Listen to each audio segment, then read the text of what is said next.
क्या दुष्ट स्वर्गदूत होते हैं? जी हाँ, दुष्ट स्वर्गदूत उन स्वर्गदूतों को कहा जाता है जिन्होंने पाप किया था और परमेश्वर के खिलाफ बगावत की थी। सबसे पहले जिन स्वर्गदूतों ने परमेश्वर के खिलाफ बगावत की वह शैतान इब्लीस हैं। बाइबल में उसे दुष्ट स्वर्गदूतों का राजा कहा गया है।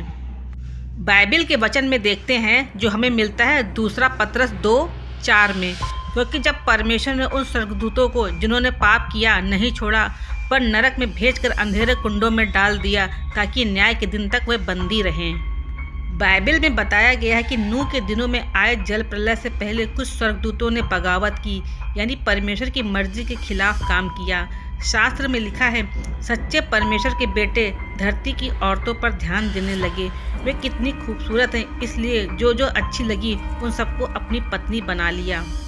इसकी जानकारी हमें उत्पत्ति 6 उसके 2 पद में मिलती है। इन दुष्ट स्वर्गदूतों ने स्वर्ग की वह जगह छोड़ दी जहां उन्हें रहना था और इंसानों का रूप धारण करके धरती पर आ गए ताकि औरतों के साथ रह सकें। जब जल प्रलय आया तब इन दुष्ट स्वर्गदूतों ने इंसानी शरीर त्याग दिया और स्वर्ग लौट गए, लेकिन परमेश्वर ने उन्हें अपने परिवार से बेदखल कर दिया।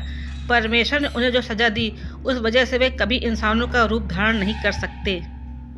इन दुष्ट स्वर्गदूतों का अंजाम क्या हुआ?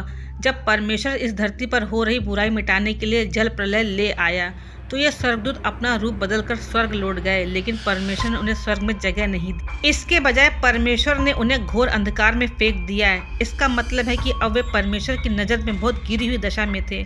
उनकी इस दशा को तार तरस भी कहा जाता है। बाद में ये स्वर्गदूत शैतान के साथ हो लिए। शैतान को बाइबल में दुष्ट स्वर्गदूतों का राजा कहा गया है, जो रोशनी देने वाला स्वर्गदूत का रूप धारण करता है। इस अहम घटना के बाद से ही शैतान और उसके दुष्ट स्वर्गदूतों को स्वर्ग से खदेड़ दिया गया। अब वे धरती पर सीमित होकर रह गए हैं। आज जिस तरह बुराई और अनैतिकता बढ़ती जा रही है उससे पता चलता है कि ये दुष्ट स्वर्गदूत कैसे बदला लेने और तबाही मचाने पर तुले हुए हैं। प्रकाशित वाक्य 12 उसके 9 पद में देखें, और उस विशालकाय अजगर को नीचे ढकेल दिया गया। यह वही पुराना महानाग है जिसे दानव अथवा शैतान कहा गया है। यह समूचे संसार को छलता रहता है। हाँ, इसे धरती पर ढकेल दिया गया था।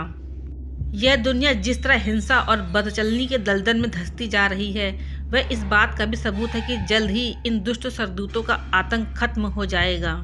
बहुत जल्द ही ये बेरहम स्वर्गदूत किसी का कुछ भी बिगाड़ नहीं पाएंगे। जब परमेश्वर के राज को धरती पर शासन करते हुए 1000 साल हो जाएंगे, तब कुछ वक्त के लिए दुष्ट स्वर्गदूतों को यह मौका दिया जाएगा कि वे इंसानों को गुमराह करें।